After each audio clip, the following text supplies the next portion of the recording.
معزز حضرات و خواتین، یہ ہمارا دیوالی درس حدیث ہے جس میں ہم بخاری شریف کا درس دے رہے ہیں اور آج کتاب الایمان کا 15واں باب جس میں 2 حدیثیں ہیں وہ آپ کے سامنے پڑھی جائیں گی۔ آج کا باب ہے باب تفاضل اہل ایمان فی الاعمال، کہ اہل ایمان کا عمل میں ایک دوسرے سے آگے بڑھنا، افضل ہونا، یہ ایمان کا حصہ ہے۔ یہاں جو بات کہی گئی ہے وہ تفاضل کے معنی کیا ہوتے ہیں؟ ہم اردو میں اسی وزن کا لفظ استعمال کرتے ہیں تقابل، معنی ایک دوسرے کے سامنے ہونا۔ تو تقابل میں بھی مسابقہ، ایک دوسرے آگے بڑھنے کا جذبہ پایا جاتا ہے۔ تو اس باب میں ظاہری طور پر یہ بات بتائی جا رہی ہے کہ عمل کے معاملے میں اہل ایمان میں ایک جذبہ ہوتا ہے ایک دوسرے سے بڑھنے اور چڑھنے کا۔ اللہ کے پیارے نبی جناب محمد رسول اللہ صلی اللہ علیہ وسلم جب صدقہ، خیرات یا اکرام الضیوف، مہمانوں کی عزت کے تعلق سے، اکرام کے تعلق سے جب اعلان کرتے تو یہ جذبہ صحابہ کا دیکھنے میں آتا تھا کہ وہ اعلان کے ساتھ وہاں 2 نظریے کام کرتے تھے۔ نمبر 1 یہ کہ یہ کام میں انجام دوں، نمبر 2 یہ کہ یہ کام میرے خاندان اور قبیلے کا آدمی انجام دے، جو نیکی کے کام ہے۔ اور اللہ تبارک و تعالیٰ نے فرمایا کہ فاستبقوا الخیرات، بھلائی کے کاموں میں ایک دوسرے سے آگے بڑھو۔ اب یہ جذبہ کیسا تھا صحابہ میں ذرا دیکھیں۔ اللہ کے نبی صلی اللہ علیہ وسلم کے ایک اعلان کے بعد حضرت ابوبکر صدیق رضی اللہ عنہ اپنے گھر کا ایک سامان، اگر ہم ہماری اصطلاح میں کہیں تو گھر کی ایک چنڈی جھاڑو مار کر لا کر اللہ کے نبی کے سامنے رکھ دیا۔ اور ابوبکر کے گھر کا حال اللہ کے نبی صلی اللہ علیہ وسلم سے زیادہ کوئی بھی نہیں جانتا تھا۔ اب حضرت ابوبکر کا یہ عمل دیکھ کر حضرت عمر کو جوش آ گیا۔ حضرت عمر کیا کرے؟ اپنے گھر کا آدھا سامان لا کر اللہ کے نبی کے گھر کے پاس، اللہ کے نبی کے دروازے پر۔ اور حضرت عمر کی حالت کو کہ اللہ کے نبی اچھی طریقے سے جانتے تھے۔ تو یہ ہے مسابقہ، خیر کے کاموں میں، دکھانے کے کاموں میں نہیں، نیکی حاصل کرنے کے لیے صحابہ اکرام جلدی کر دیتے۔ ایک آدمی مسافر کے طور پر آیا تو اللہ کے نبی صلی اللہ علیہ وسلم نے خوشخبری سنائی کہ آج کوئی ہے جنت حاصل کرنے والا۔ تو ایک صحابی سمجھ گئے کہ کوئی مہمان آیا ہے اور یہ نیکی کا موقع میں ہاتھ سے جانے نہیں دوں گا۔ وہ فوراً اپنے گھر گئے، اپنی بیوی سے پوچھا کہ کھانے پینے کے لیے کچھ ہے کیا؟ کہا کہ ایک آدمی کا کھانا ہے۔ تو کہا کہ ایک کام کرو، تم کھانا نکالو، شاید کوئی مہمان آیا، میں مہمان بلاؤں گا، تم جو ہے کھانا نکال کر رکھ دو، میں اور وہ مہمان دسترخوان پر بیٹھیں گے، اور جب ہم بیٹھیں گے تو تم چراغ کی بتی گل کر دینا، میں کھانے کی اداکاری کروں گا اور مہمان پیٹ بھر کھانا کھائے اور ہم کو جنت مل جائے۔ سبحان اللہ۔ اللہ تبارک و تعالیٰ نے قرآن مجید میں ایک آیت کہ اللہ نے فرمایا کہ تمہاری سب سے بہترین ترین چیز اللہ کے راہ میں قربان کرو. تو ایک صحابی تھے، وہ یہ سمجھ گئے ہیں کہ اللہ تبارک و تعالیٰ انفاق چاہ رہا. تو صحابی کہتی ہے بولے کہ یا رسول اللہ میرا جو باغ ہے وہ باغ میں اللہ کے واسطے وقف کر دیا، مسجد میں ہے، باغ میں گھر ہے، بیوی ہے گھر میں. کیا بولے میرا جو باغ ہے میں اللہ کے راہ میں اس کو وقف کر دیا. مجھے اس آیت سے سمجھ میں آ رہا ہے کہ اللہ تعالیٰ انفاق چاہتا ہے اور میں باغ اللہ کے لیے دے دیا، آپ دعا دیں. سیدھا اپنے اس باغ میں بھاگتے ہوئے گئے، باغ میں داخل بھی نہیں ہوئے، دروازے پہ کھڑے ہو کر اپنی بیوی کو آواز دیا، کہا کہ اب تم فوراً گھر سے باہر نکلو، یہ باغ اپنا نہیں ہے، اللہ کا باغ ہو گیا ہے، میں وقف کر دیا اسے. اب آپ دیکھتے ہو کیا چیز تھی، صحابہ کا جذبہ کس طریقے سے جو ہے تھا. فاستبقوا الخيرات. تو یہی فضیلت صحابہ کی ہے. ٹھیک ہے، یہ تو مال کی بات ہو گئی. ہم کہیں گے کہ چلو مال میں مسابقہ ہو گیا، جان میں بھی مسابقہ ہوا. بدر کے میدان میں شریک ہونے کے لیے صحابہ کتنی جدوجہد کرے، آپ سیرت پڑھ کر دیکھیں کہ وہ کم سے بچے جن کی عمر 11 سال 12 سال 13 سال کی تھی، وہ بھی جنگ میں شریک ہونا چاہتے تھے اور اللہ کے نبی ان کو ساتھ نہیں لے جانا چاہتے تھے. کیوں؟ بچے. تو وہ لوگ اپنے آپ کو بڑا دکھانے کے لیے انگوٹھوں کے بل پر کھڑے ہو کر اونچا ثابت کرتے تھے کہ ہم جنگ میں شریک ہوں گے. ان کے جذبے کو دیکھ کر اللہ کے نبی ان کو بدر میں شریک ہونے کی اجازت دیتے. 2 صحابی ایسے تھے جن کو جنگ میں بچے تھے، جنگ میں شریک ہونے سے اللہ کے نبی نے روک دیا. تو ایک صحابی نے دوسرے صحابی سے کہا کہ یا رسول اللہ ہم دونوں کو آپس میں مقابلہ کروا لیں، میں اس کو پچھاڑ دوں گا، جو پچھاڑے گا اس کو جنگ میں لے کر چلے گا. سبحان اللہ. یہ کیا ہے؟ تفاضل اہل ایمان، اہل ایمان کا تفاضل اہل ایمان فی الاعمال، عمل میں اہل ایمان کا ایک دوسرے سے سبقت لے جانا. اس کے بات سمجھانے سے پہلے ہم صرف بات کو عنوان سمجھا رہے ہیں. اس کے معنی کیا ہے ذرا سمجھیے. عمل میں اگر ہم ایک دوسرے سے آگے بڑھنا چاہتے ہیں تو یہ ریا یا دکھاوا نہیں ہوگا عمل میں. ہاں اس میں بعض جگہ ریا اور دکھاوا بھی ہوگا. جس کو شرک اصغر کہا گیا وہ مومن کے لیے نہیں کرتا. وہ کیسے؟ مسجد کی تعمیر کا اعلان ہوا تو جوش میں آ کر کوئی آدمی دل میں یہ نیت رکھ کر کے لوگوں میں میری بڑائی ہو جائے، آگے پیچھے 10 لاکھ روپے میں دے دوں. دل میں کیا نیت ہے؟ وہ اللہ کے پاس. یہ دکھاوا ہو گیا. اب آپ نے کیا کیا؟ خاموش سن لینا اعلان، مسجد یہاں ہے، ٹھیک ہے چلیے میں یہ کام کرنے میں تیار ہوں، آپ بنا لیجیے. اللہ جان دیا. یہ ہے عمل میں جذبہ. یہ اور ایک بات یاد رکھیے، اعمال کے جذبے کی وجہ سے ہی اسلام پر فرض ہوا.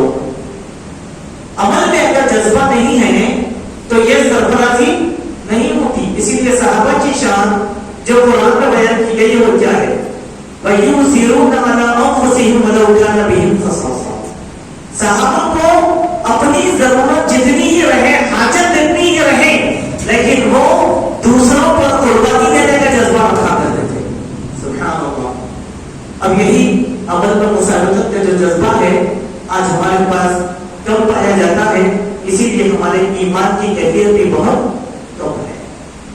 اگر ہمارے عمل میں جذبہ اگر ہوتا تو ہمارے ایمان میں بھی زیادتی ہو جاتی. سبحان اللہ. تو امام بخاری رحمۃ اللہ علیہ نے اس باب کے تحت جو حدیث بیان کیا وہ حدیث اس طریقے سے ہے کہ عن ابی سعید الخدری رضی اللہ عنہ عن النبی صلی اللہ علیہ وسلم قال يدخل اهل الجنة الجنة واهل النار النار. حضرت ابو سعید خدری رضی اللہ عنہ نبی کریم صلی اللہ علیہ وسلم سے بیان فرماتے ہیں کہ آپ صلی اللہ علیہ وسلم نے ارشاد فرمایا کہ جب اہل جنت جنت میں اور دوزخ کے مستحقین دوزخ میں داخل کیے جائیں گے، داخل ہو جائیں گے. تو اس فکرے کو پہلے ہم سمجھ جائیں کہ جنت بھی ہے، دوزخ بھی ہے، دونوں کا انکار نہیں ہے. کچھ لوگوں کو اللہ تبارک و تعالیٰ جنت کے لیے پیدا کیا، کچھ لوگوں کو جہنم میں داخل کرے گا. ہم تمام اہل ایمان کی یہ کوشش ہونی چاہیے کہ ہم جہنم سے بچتے رہیں، ایسے اعمال نہ کریں جو جہنم میں لے جانے والے ہیں. جہنم سے بچے، جنت والے اعمال اختیار کریں. اگر جنت والے اعمال کون سے ہیں یہ اللہ کے علاوہ کوئی نہیں جانتا، لیکن حلال احکام ہم دنیا میں قرآن اور سنت پر پڑھ کر جو کرتے ہیں وہ جنت کی تمام میں پڑھنا چاہیے.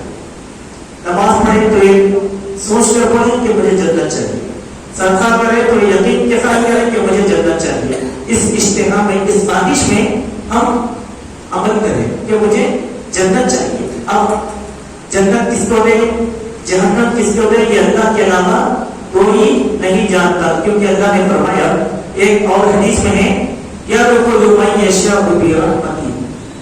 جس کو چاہتا ہے اپنے رحمت کے ذریعے سے اللہ تعالیٰ جنت کا مستحق قرار دے دیتا ہے. ایسا بھی نہیں کہ ہم ہمارے اعمال پر یہ تصور کر کے تکیہ کر کے بیٹھ جائیں کہ ہم کو جنت مل گئی. یہ نہیں، یقین سے عمل کرنا، امید سے عمل کرنا کہ اللہ تعالیٰ ہم کو جنت عطا فرمائے گا. اسی لیے ہمیشہ یہ دعا سکھائی گئی کہ اللہم انی اسألک الجنہ واعوذ بک من النار. اے میرے اللہ میں تجھ سے جنت کا سوال کرتا ہوں اور جہنم سے پناہ مانگتا ہوں. ٹھیک ہے، مسلمانوں میں یہ تصور بڑھ گیا کہ کوئی مسلمان جہنم میں نہیں جائے گا. نہیں، ایک مسلمانوں کا ایک گروہ بھی ہے جو جہنم میں داخل ہوگا. دو گروہ ہیں مسلمانوں میں جو جہنم میں جائیں گے. ایک وہ ہیں جو نومینل مسلمان تھے، وہ تو جہنم میں جائیں گے، قرآن میں اس کا تذکرہ ہے. اب ایک وہ مسلمان ہے جس کا عقیدہ اچھا تھا لیکن عمل کی غلطی تھی، وہ جہنم میں داخل ہوگا. پھر کیا ہوگا آگے حدیث کے اندر آئے گا. تو وہ وقت ہوگا کہ جب اہل جنت جنت میں جائیں گے اور دوزخ والے دوزخ میں جائیں گے. ثم يقول الله تعالى اخرج من كان في قلبه مثقال حبة من خردل من ایمان. اس کے بعد جب جہنم والے جہنم میں جائیں گے، جنت والے جنت میں چلے جائیں گے، تو اللہ تبارک و تعالیٰ ارشاد فرمائے گا کہ دیکھو ان لوگوں کو جہنم سے اب باہر نکال لو جن کے دلوں میں رائی کے دانے کے برابر بھی ایمان ہے. کیا کہا؟ ان لوگوں کو جہنم سے نکال لو جن کے دل میں کتنا ایمان ہے؟ رائی کے دانے کے برابر ان کا ایمان ہے. حبہ کا حبہ مثقال حبۃ من خردل، رائی کا دانہ کتنا ہوتا؟ وزن پہ بھی نہیں آئے گا، ہلکا اتنا بھی اگر ایمان ہوگا تو جہنم سے اس مومن کو نکال کر اللہ تبارک و تعالیٰ جنت میں داخل کریں گے. اب کیسے کریں گے؟ اللہ تعالیٰ اس کے کہیے فَيُخْرَجُونَ مِنْهَا قَدْ اسْتَغْفَرُوا فَيُلْقَوْنَ فِي نَهْرِ الْحَيَاءِ لِلْحَيَاةِ. تو اللہ تبارک و تعالیٰ ان کو جہنم سے نکال لے گا جن کے دل میں رائی کے دانے کے برابر ایمان ہے. اور ان کی کیفیت کیسے رہے گی؟ جہنم کا عذاب بھگتنے کے بعد ان کی ہڈیاں کالی چمکدار ہو جائیں گی، جل کے بھناس ہو جائیں گے اور ان کی ہڈیاں کالی ہو کر چمک رہی ہوں گی. اس عذاب کے بعد اللہ تعالیٰ ان کو نکالیں گے. نکال کے کیا کریں گے؟ ایک نہر ہوگی جس نہر کا نام ہے نہر حیات. اس نہر میں اللہ سبحانہ و تعالیٰ اس مومن کو ڈبا دیں گے، جہنم سے نکالیں گے اور نہر حیات ایک پانی کا چشمہ ہوگا، اس چشمے میں اللہ تبارک و تعالیٰ کیا کریں گے؟ اس کو ڈبا دیں گے. شک کا مالک کو یہ بیان کرتے شک ہو گیا کہ وہ زندگی کی نہر کہا یا علی حیات یا نہر حیات کہا، مگر دونوں کے معنی ایک ہی ہے. اس کے بعد کیا ہوگا؟ فَيَنبُتُونَ كَمَا تَنبُتُ الْحِبَّةُ فِي جَانِبِ السَّيْلِ.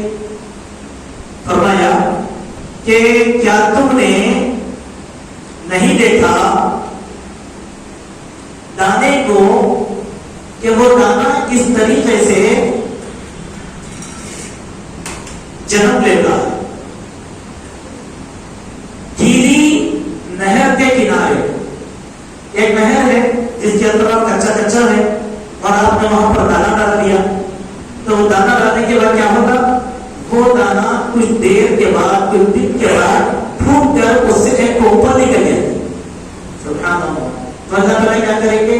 اس جلے ہوئے مومن کو اٹھائیں گے، نہر حیات میں ڈالیں گے اور نہر حیات سے وہ دانے کی طرح اوپر کی شکل میں پھوٹ کر نہیں دے گا، نئی زندگی دے گا۔ اللہ تبارک و تعالیٰ اس کو کب الم تر انھا تخرج صفراء ملتویۃ، کیا تم نے دیکھا کہ دانا زردی مائع بیچ در بیچ نکلتا ہے؟ سبحان اللہ۔ دانا کیسے رہے گا؟ زردی مائع، گھٹ، سخت۔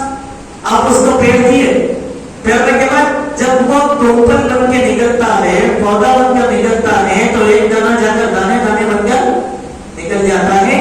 بالکل اسی طریقے سے اللہ سبحانہ و تعالیٰ ایک مومن کو جہنم سے نکالیں گے اور جنت میں نئی زندگی دے کر داخل کریں گے۔ سبحان اللہ۔ اس حدیث میں بہت سی باتیں ہیں، لیکن اس سے استدلال کی کیا بات ہے کہ امام بخاری رحمۃ اللہ علیہ نے یہاں یہ ثابت کیا ہے کہ وہ لوگ جو کہتے ہیں کہ گناہ کبیرہ کا ارتکاب کرنے والا دائمی جہنم میں چلے جائے گا، وہ غلط ہے۔ ایمان کی بنیاد پر مومن اپنے اعمال کی سزا بھگت کر ایمان کی وجہ سے جہنم سے نکالا جائے گا، لیکن جہنم میں داخل کیا جائے گا۔ اللہ اکبر۔ اور معلوم کیا ہوا؟ جنت میں جانے کے لیے عمل کی ضرورت ہے، خالی دعوے کی نہیں، خالی دعوے کی نہیں۔ ہم سب دعوے دار ہیں، عمل ہمارے پاس نہیں ہے۔ اگر آپ کہیں کہ نہیں ہمارے پاس عمل ہے، تو پھر آپ ذرا صحابہ کی زندگی کو پڑھ کر دیکھیے کہ ادنا صحابی کے پاس جو عمل تھا وہ عمل آج ہمارے پاس نہیں۔ مثال کے طور پر بلال حبشی رضی اللہ عنہ کا صحابہ میں کیا مقام تھا؟ وہ بشر میں آدمی تھے، غلام تھے، لیکن ان کا عمل بڑا بھاری تھا۔ جب اللہ کے نبی کو معراج نصیب ہوئی تو اللہ کے نبی معراج سے آنے کے بعد بلال سے کیا کہا؟ بلال تمہارا وہ کون سا عمل ہے ذرا بتاؤ تو صحیح، کیونکہ میں نے معراج کے سفر میں میرے قدموں کے آگے آگے تمہارے قدموں کی آواز کو سنا۔ ایسا کوئی عمل نہیں ہے میرا، کوئی خاص عمل وہی ہے جو آپ حکم دیتے ہیں۔ سبحان اللہ۔ تو مطلب کیا ہوا؟ عمل جنت میں لے جائے۔ تو انسان کو عمل کرنے میں کیا کرنا چاہیے؟ ایک دوسرے پر سبقت دے جانا چاہیے، اور یہ عمل کس کے لیے ہو؟ اللہ سبحانہ و تعالیٰ کی ذات کے لیے ہو۔ تو امام بخاری نے یہاں یہ ثابت کیا کہ عمل ایمان کا حصہ ہے، اور عمل کی وجہ سے انسان کو اللہ تعالیٰ جنت سے نکالے گا اور جنت میں داخل کرے گا۔ اسی لیے عمل کے معاملے میں گناہ کرنے والے کو عذاب دیا جائے گا، لیکن وہ جنت میں داخل کیا جائے گا۔ لیکن شرط کیا ہے؟ ایمان ہونا، عقیدہ ہونا اس کے پاس۔ عقیدہ نہیں ہے تو پھر دائمی جہنم ہے اس کے لیے۔ یہ پہلی حدیث تھی۔ اب ہے دوسری حدیث۔ دوسری حدیث میں یہ بات بیان کی گئی ہے، ایک خواب ہے اللہ کے نبی صلی اللہ علیہ وسلم کا۔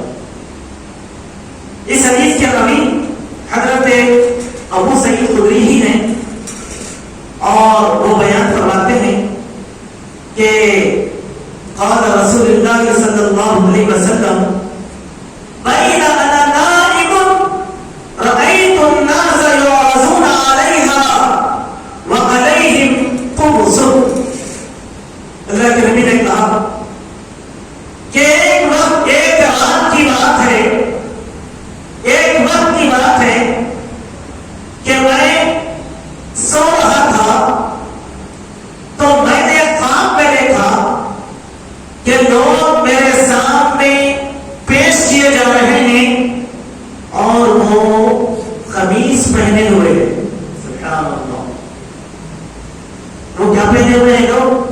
قمیص۔ قمیص یعنی کرتا،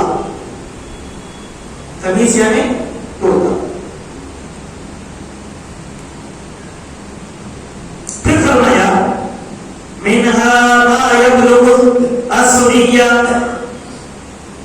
5 لوگوں کی قمیص ایسی تھی کہ ان کی قمیص سینے تک تھی، وَمِنْهَا بَعْضُنَا ذَلِكَ، اور کسی کی قمیص اور بھی نیچے تھی، کسی کی چھوٹی قمیص تھی، کسی کی لمبی قمیص تھی، اور کچھ لوگ ایسے تھے جن کی بہت بڑی قمیص تھی۔ پھر آپ صلی اللہ علیہ وسلم نے ارشاد فرمایا وَعُرِضَ عَلَيَّ عُمَرُ بْنُ الْخَطَّابِ وَعَلَيْهِ قَمِيصٌ يَجُرُّهُ، اور مجھ پر عمر بن خطاب پیش کیے گئے، ان کی قمیص اتنی لمبی تھی کہ وہ زمین پر گھسیٹے جا رہی تھی، اتنی لمبی قمیص تھی۔ قالوا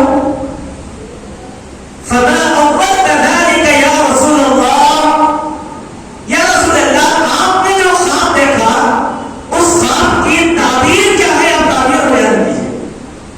تو صلی اللہ علیہ وسلم نے فرمایا قال الدین، اس کی تعبیر یہ ہے کہ وہ دین ہے، دین۔ معلوم کیا ہوا اس میں؟ عمل کو، انسان کی دینداری اور اس کے عمل کو قمیص سے تشبیہ دی گئی ہے، اور یقیناً تمام لباسوں میں جو ہم بھی پہنتے ہیں، کوئی پینٹ شرٹ پہنتا ہے، کوئی ٹی شرٹ پہنتا ہے، کوئی کچھ پہنتا ہے، اسلامی طریقے سے ہی پہنتا ہے، لیکن لباسوں میں بہت خوبصورت لباس قمیص، لباسوں میں بہت خوبصورت لباس کیا ہے؟ قمیص۔ کرتا پائجامہ یا قمیص پیجامہ یا لمبا جھبا وغیرہ ہم پہنتے ہیں، اس کی خوبصورتی دوسرے لباس میں نہیں آ سکتی، اسی لیے اس کا تذکرہ کیا گیا کہ قمیص۔ اب اس کے معنی کیا ہے؟ اس حدیث کے وہ یہ ہے کہ امام بخاری نے اس حدیث کے ذریعے سے یہ ثابت کیا کہ جس طریقے سے قمیص دینداری چھوٹی اور بڑی ہوتی ہے، اسی طریقے سے عمل کا بھی زیادہ ہوتا ہے۔ جس کا عمل بہت رہے گا اس کی قمیص سب سے زیادہ، جس کا عمل تھوڑا رہے گا اس کی قمیص تھوڑی چھوٹی، اور جس کا عمل بہت تھوڑا رہے گا اس کی قمیص اور چھوٹی۔ تو قمیص سے تشبیہ کیا دیا اللہ تعالیٰ نے؟ دینداری مراد دی، دینداری مراد دی گئی ہے۔ علامہ سستلانی رحمہ اللہ فرماتے ہیں اس حدیث میں گہری بلیغ تشبیہ ہے جو دین کو قمیص کے ساتھ دی گئی۔ قمیص انسان کے جسم کو چھپا لیتی ہے، اسی طرح دین انسان کو دوزخ سے چھپا لیتا ہے۔ تشبیہ کیسے؟ عربی زبان میں اس کو تشبیہ کہتے ہیں۔ تشبیہ کے معنی کیا ہے؟ زید کالاسدی، زید شیر کی طرح ہے، تو کیا زید درندہ ہو گیا؟ نہیں، شیر میں جو بہادری ہوتی ہے، زید نام کے شکل میں وہ بہادری ہے، اسی لیے اس کو کیا کہا گیا؟ شیر۔ اس کو کیا بولتے ہیں؟ اسی لیے آپ دیکھو کوئی انسان تیز رفتار دوڑ رہا ہے تو اس کو کیا ہوگا؟ سر پر گھوڑے کی طرح دوڑ ہے، کیا گھوڑا ہے کیا انسان؟ نہیں، اس کے دوڑنے کی چال کو اسپرنٹ کو گھوڑے سے تشبیہ دی گئی۔ تو ویسے ہی خواب میں قمیص کا نکلا کیا ہے؟ دینداری۔ کسی کی قمیص چھوٹی، چھوٹا عمل، کسی کی قمیص درمیانی، درمیانی عمل، کسی کا عمل بہت زیادہ تو اس کی قمیص سب سے زیادہ لمبی ہو گئی۔ تو قمیص ہمارے جسم کو چھپا دیتی ہے، ہمارے جسم کے عیبوں کو چھپا دیتی ہے، اسی طریقے سے انسان کا عمل، انسان کا ایمان اس کو دوزخ سے چھپا دیتا ہے۔ اسی لیے دینداری میں سب سے زیادہ انسان کو آگے نکلنا چاہیے۔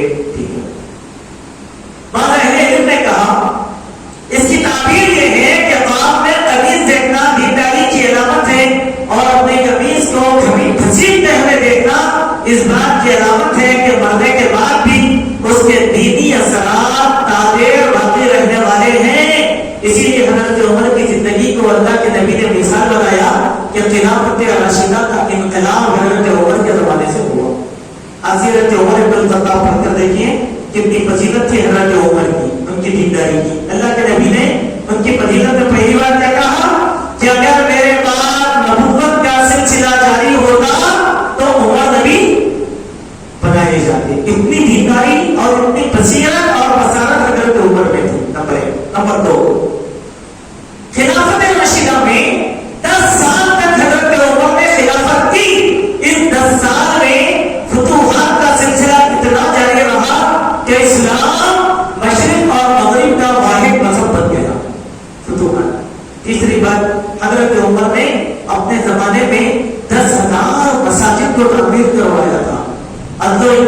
حضرت عمر کا قائم کیا. اسی لیے گاندھی جی نے کہا تھا کہ میں اے ہندوستان والوں، میں تم کو رام اور کشن کے واقعات مثالی طور پر بیان کرنا نہیں چاہتا. اگر تم کو مثال حاصل کرنا ہے تو محمد کے دو ساتھی ابو بکر اور عمر کی زندگی کو پڑھو، یہ تمہارے لیے کافی ہے.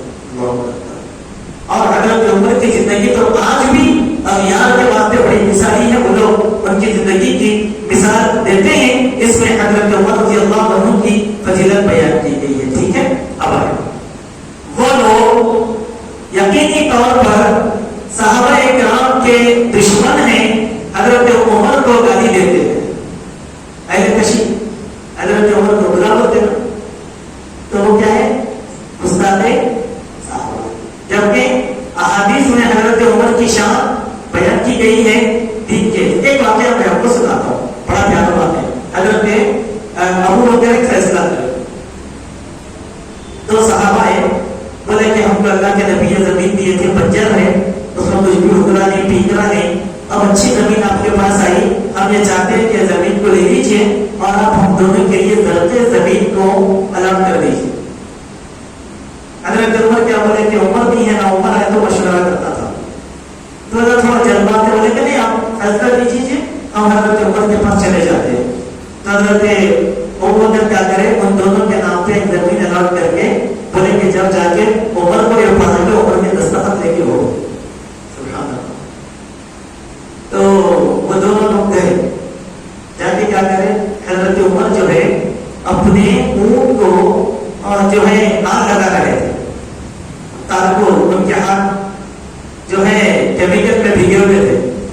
تو وہ لوگ بولے کہ عمر ابو بکر یہ بھیجے، اس پر دستخط کرو. بولے حضرت عمر بولے کہ ذرا صبر کرو، میں کیا کام کر رہا ہوں، دیکھو اس سے فارغ ہو کے میں پڑھوں گا، پڑھ کے دستخط کروں گا. نہیں حضرت عمر بولے کہ جلدی لے لے کے آؤ. بولے حضرت عمر کو شک ہو گیا، فوراً ان کے ہاتھ سے پیپر کھینچے، پیپر پڑھ لی. پیپر پڑھ کے کیا کرے، وہ پیپر کو حضرت عمر موڑ دی. موڑ کے کیا کرے، سیدھا ابو بکر کے پاس آئے. آ کر کیا بولے، اے ابو بکر یہ کیا کر دیا، جو زمین ان کے واسطے آپ اعلان کرے ہو آپ کے باپ کی جاگیر نہیں ہے، یہ امت مسلمہ کی ہے. اگر آپ اسی طریقے سے لوگوں کو بانٹتے رہیں گے تو یہ لوگ محنت کرنا بھول جائیں گے، یہ لوگ اسی پہ ٹیکا کر لیں گے. لہذا آپ ایسا مت کرو.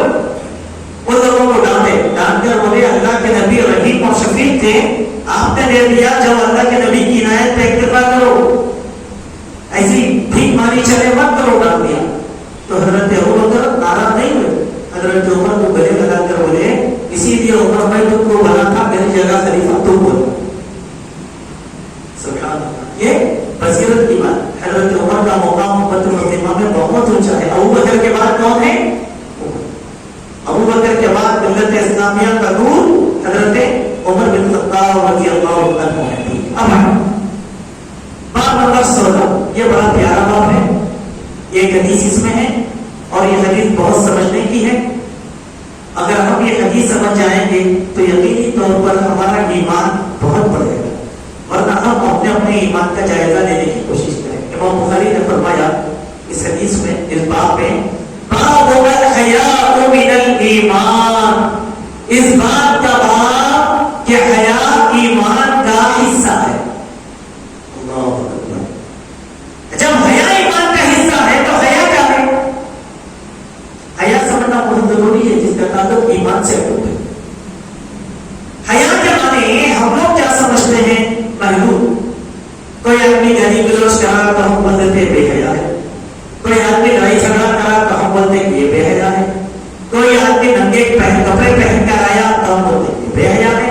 کوئی آدمی ناچ رہا ہے، گا رہا ہے تو ہم بولتے کہ یہ کیا ہے؟ بے حیا ہے. بے حیا کا معنی اتنا محدود نہیں ہے. حیا بہت عظیم چیز ہے. اس دن میں اگر آپ احادیث کا مطالعہ کریں گے تو آپ کو معلوم ہوگا حیا سے متعلق 550 احادیث ہیں، اور 550 احادیث کے چیپٹرز کو اگر آپ ملانے کی کوشش کریں گے، کئی چیزیں ایسی ہیں جس میں اللہ کے نبی نے حیا کو شامل کیا. جس چیز کو ہم بے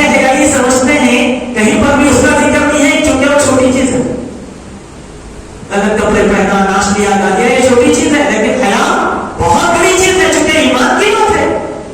آئے حیا کے بارے میں محدثین نے کیا کہا، ہم پہلے حیا کی تھوڑی سی تعریف کر دیں گے. حیا کا معنی جو مثلاً انسان کو بھلائی پر آمادہ کرے اور برائی سے روکے وہ حیا ہے.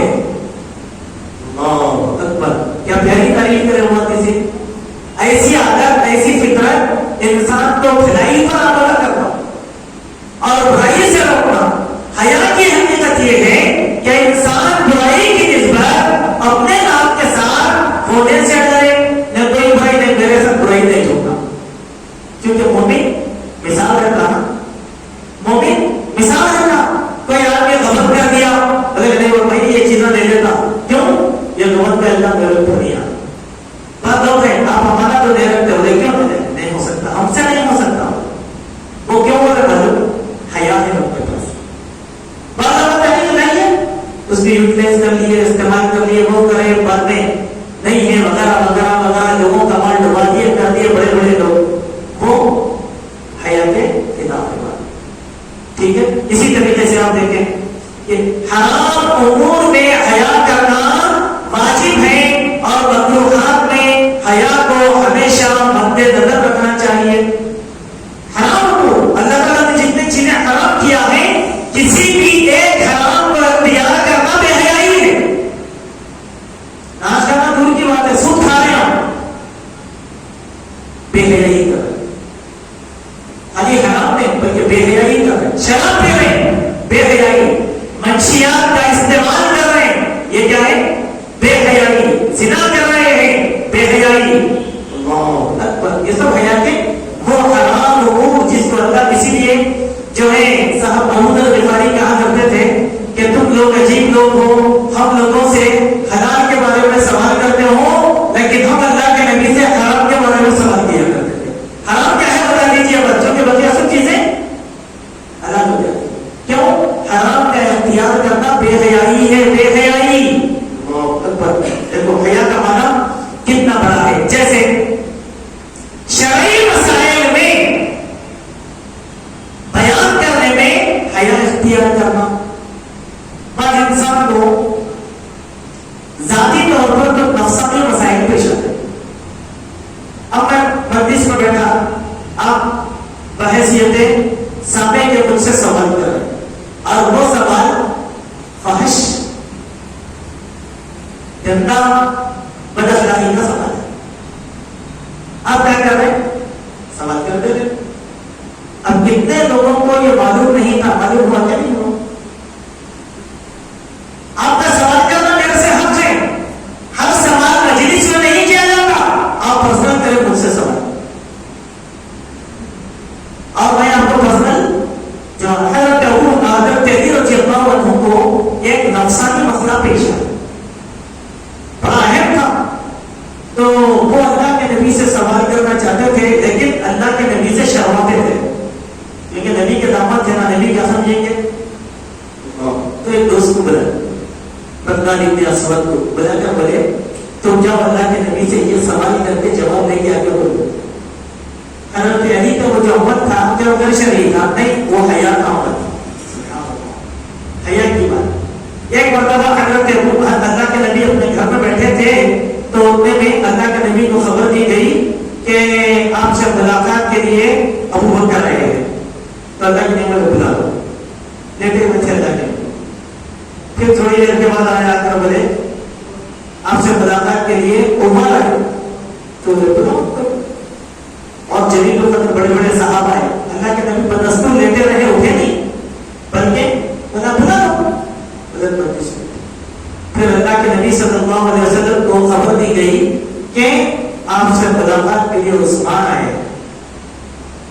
تو اللہ کے نبی کیا کرے؟ اٹھ کے بیٹھ گئے اور اپنے تہمت کو سیدھا کر دیا. سیدھا کر کے بولے بلاؤ عثمان کو. صحابہ اللہ کے نبی کی تبدیلی دیکھ کر پوچھے یا رسول اللہ ابو بکر آئے، عمر آئے، علی آئے، فلاں آئے، فلاں فلاں آپ بیٹھے رہے، مگر عثمان آئے تو آپ اپنا لباس سیدھا کر کے کیوں بیٹھ گئے؟ تو کیا پہلی بات بولے کہ دیکھو عثمان وہ ہیں جس کی حیا کا پاس و لحاظ فرشتوں کو ہے اور جس کی حیا کا پاس و لحاظ فرشتوں کو ہے اس کی حیا کا لحاظ مجھے بھی ہے. تو مانے کیا ہے کیا عثمان رضی اللہ عنہ کیا کرتے تھے؟ اخلاق والے تھے, عمل والے تھے, شریعت والے تھے, یہ ان کی اپنی حیا تھی. تو یہی بات اسی طریقے سے اللہ سبحانہ و تعالیٰ سے بھی حیا اختیار کرنا بہت ضروری ہے, کیونکہ اللہ سب سے زیادہ ہمارے قریب ہیں. اسی لیے حرام کو چھوڑ دینا, حلال کو اختیار کرنا, فحش افعال سے کنارہ کشی اختیار کرنا, حرام چیزوں سے بچے ہوئے رہنا, کیونکہ حیا کا فائدہ یہ ہے کہ بندہ خیر حاصل کرتا ہے. اسی لیے اللہ کے نبی نے فرمایا الحیاء لا یأتی الا خیرا, حیا خیر لاتی ہے, حیا بھلائی لے کر آتی ہے. سبحان اللہ. اللہ کا جو خوف بندوں کے اندر پایا جاتا ہے وہ خوف حیا کی دلیل. حیا کے معنی یہ ہے. آئیں حدیث کے الفاظ جو ہیں اس حدیث کو ہم آپ کے سامنے پڑھیں کہ عن سالم بن عبد الله عن أبيه أن رسول الله صلى الله عليه وسلم مر على رجل من الأنصار. اللہ کے حضرت سالم بن عبد الله بن عمر رضی اللہ عنہما بیان فرماتے ہیں اپنے والد سے کہ رسول اللہ صلی اللہ علیہ وسلم کا گزر انصار کے ایک ایسے آدمی پر سے ہوا وَهُوَ يَعِدُهُ أَخَاهُ فِي الْحَيَاءِ, وہ اپنے بھائی کو حیا کے سلسلے میں نصیحت کر رہے تھے. فقال رسول اللہ صلی اللہ علیہ وسلم دعوه فإن الحیاء من الایمان. اللہ کے نبی نے کہا اس کو چھوڑ دو کیونکہ حیا ایمان کا حصہ ہے. ابھی اس حدیث کا بیک گراؤنڈ آپ کو کیا سمجھ میں آیا ہوگا؟ وہ یہ کہ صحابی اپنے بھائی کو نصیحت کر رہے تھے کیونکہ وہ بے حیا تھے. تو حیا کی نصیحت نہیں, وہ صحابی اتنے شرمسار تھے, وہ صحابی ان کو بول رہے تھے کہ اتنے شرمندہ کیوں رہتے تم؟ ایک بات لوگوں میں ہے کہ عادت شرم تھے, جھجک تھے, تو صحابی میں ایسی بہت زیادہ تھی عادت, ہمارے پاس بھی بہت سے لوگوں میں ہوتی. تو وہ اپنے بھائی کو نصیحت کر رہے تھے ایسا تم شرماتے نہیں رہنا, لوگوں سے ملو جلو, دوستی کرو, ملاقات کرو, عبادات میں آگے آؤ, ہر رسم عادت سے ملو, ہر محفل میں بیٹھو, ایسی نصیحت کر رہے تھے. تو اللہ کے نبی نے اس کو چھوڑ دو. کیوں؟ حیا ایمان کا حصہ ہے, کیونکہ وہ اس کی جو عادتیں ہیں وہ ایمان کے لیے پیش کر رہی ہیں. سبحان اللہ, کتنی پیاری بات ہے میرے بھائیوں کہ ابھی ہمارے درس کے لیے 5 منٹ کا وقفہ ہے. میں مناسب سمجھتا ہوں کہ اس حیا کی جو ذکر یہاں کیا گیا کچھ حدیثوں کے ذریعے سے آپ کو بتاؤں کہ حیا کیا ہے. کچھ صحیح حدیث جو آئی ہیں ان حدیثوں کے ذریعے سے میں آپ کو بتلانا چاہتا ہوں کہ حیا کیا ہے اور حیا کا فائدہ کیا ہے. الادب المفرد میں امام بخاری نے ایک حدیث کو بیان فرمایا جو صحیح درجے کی حدیث ہے, جس کے راوی حضرت عماد بن حسین ہیں. وہ بیان فرماتے ہیں کہ رسول اللہ نے کہا الحیاء لا یاتی الا بخیر, حیا تو تمہارے پاس بھلائی لے کر آتی ہے. فقال بشر بن کعب مکتوب فی الحکمہ, بشر بن کعب نے کہا کہ حکمت کی باتوں میں سے یہ بھی بات لکھی ہوئی ہے ان من الحیاء وقارا, جس انسان کے پاس حیا ہوتی ہے وہ بڑا باوقار انسان ہوتا ہے. ان من الحیاء سکینہ, اور جس انسان کے پاس جو ہے حیا ہوتی ہے اس انسان پر سکینت نازل ہوتی رہتی ہے.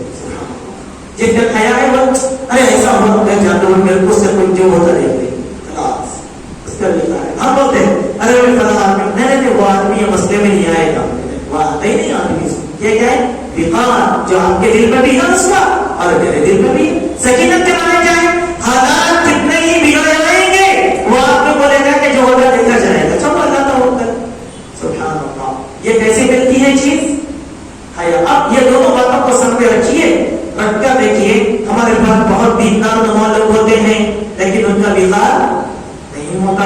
ہم میں جو بہت سے عمل کرنے والے ہوتے ہیں حالات کا مقابلہ کرنے کے بجائے حالات سے گھبرا جاتے ہیں. اس کے معنی کیا ہے؟ ہمارے اندر ایمان نہیں, ہمارے اندر حیا نہیں ہے. اسی طریقے سے ایک حدیث میں الترغیب والترہیب میں ایک حدیث آئی, اس حدیث میں اللہ کے نبی نے فرمایا الحیاء شعبۃ من الایمان ولا ایمان لمن لا حیاء له. حیا ایمان کا ایک حصہ ہے اور اس انسان کے دل میں ایمان نہیں ہے جس کے انسان کی زندگی میں حیا نہیں. خالی گانے سننا بے حیائی نہیں ہے میرے بھائی. حیا بہت بڑا معنی رکھتا ہے. گالی دے دینے سے انسان بے حیا صرف بے حیا نہیں ہوگا بلکہ حرام کھانے سے بے حیا ہو جاتا ہے. ناچنے گانے سے زیادہ انسان اپنے گھروں کے معاملات اگر غلط رکھتا ہے غیر شرعی رکھتا ہے تو وہ بے حیا ہوتا ہے. بے حیا کے معنی کو بے حیا کے معنی ہم بتائیں کتنے دیندار لوگ ہیں جو بڑی لڑکی زیادت ہوئے ان کے پاس. اس کے معنی کیا ہے؟ اس کی برائی جو ہم بیان کر رہے ہیں وہ بے حیائی ہے. آپ کی نظروں میں آ گئی آپ جو ہے اس کی برائی کو جب مثال کے طور پر موٹی بات کتنے دیندار لوگ ہیں بھائی منہج ہے سلفی لوگ ہیں لیکن آپ کی وراثت میں بیٹیوں کا حق نہیں دیے بولتے نہیں بولتے وہ جو نہیں دیے جو ہے نا وہ بے حیائی کا ہے. اس کو کہا گیا بے حیائی. اسی طریقے سے ایک حدیث میں دیکھیے کہ مسند احمد کی حدیث حضرت ابو ہریرہ بیان فرماتے ہیں کہ رسول اللہ نے کہا الحیاء والعی شعبۃ من الایمان. حیا اور العی کے معنی کیا ہے؟ اپنی زبان کو قابو میں رکھنا. یہ دونوں عادتیں ایمان اور حیا کی شعبۃ من الایمان یہ دونوں عادتیں ایمان کے حصے میں سے ہیں. لہذا ہر انسان کو یہ چیز اختیار کرنا چاہیے. مسند ابن عباس میں ایک حدیث آئی حضرت یزید القطبی اپنے والد سے بیان فرماتے ہیں کہ رسول اللہ نے فرمایا خمس من سنن المرسلین 5 عادتیں ایسی ہیں جو انبیاء کی عادتوں میں سے ہیں. الحیا نمبر 1 حیا پاکدامنی شریعت پہ چلنا اللہ کی اطاعت کرنا حلال کو اختیار کرنا حرام سے بچنا یہ کس کی عادتیں ہیں؟ نبیوں کی عادتوں میں سے ایک عادت ہے. نمبر 2 والحلم بردباری ذہن نشینی عقل والحجامہ بیماریوں میں پشنا لگانا حجامہ کروانا والزنا مسواک کرنا والتعطر اور عطر کا استعمال کرنا. سبحان اللہ. ایک آخری حدیث جو بڑی پیاری حدیث ہے اور بھی حدیثیں ہیں انشاءاللہ کسی مضمون میں ہم اس چیز کو لکھ کر آپ کے سامنے پوری تفصیل پیش کر دیں گے لیکن ایک بڑی پیاری حدیث ہے. ہم سب کو سمجھنا ہے اور تمام عورتوں کو بھی یہ بات سمجھنا ہے. دیکھیے بے حیائی کس کو کہتے ہیں؟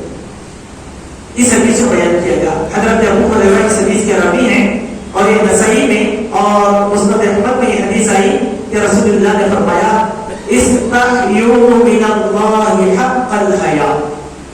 اللہ تعالیٰ سے حیا اختیار کرو جیسے حیا اختیار کرنے کا تم پر حق ہے. سبحان اللہ. اللہ سے بھی حیا کرنا ہے جیسے اس سے حیا کرنے کا حق ہے.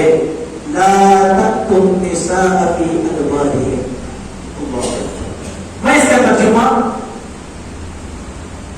مفہوم کے طور پر آپ کے ادا کرتا ہوں. بیوی ہماری ہے ہماری منقوحہ ہے عورت لیکن اس عورت کے ساتھ اپنے خواہشات کو اللہ کی رضامندی کے لیے شریعت کے مطابق ادا کرنا یہ حیا ہے. اب ایک انسان ہے وہ اپنے بیوی میری ہے میں جیسے چاہوں اس کا استعمال کروں گا تو یہ نظریہ بے حیائی ہے. جس کے دل میں ایمان نہیں ہے. آخری حدیث ہم سب شاید نوجوان ایسی بری عادتوں میں مبتلا ہوں گے جس میں ایمان کی ایک بات بیان کی گئی ان اللہ عز وجل حی. بے شک اللہ تبارک و تعالی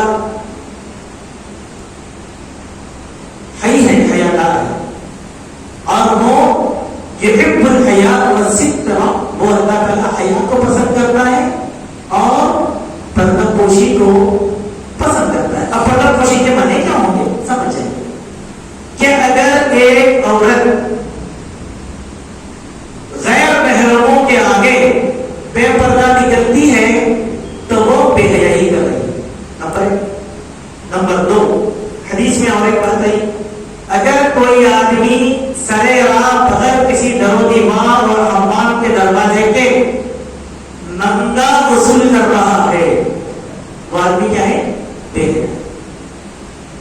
بالکل برہنہ غسل کر سکتا آدمی لیکن بند حمام میں جہاں کسی کی نظر اس پر پڑنے والی نہ ہو.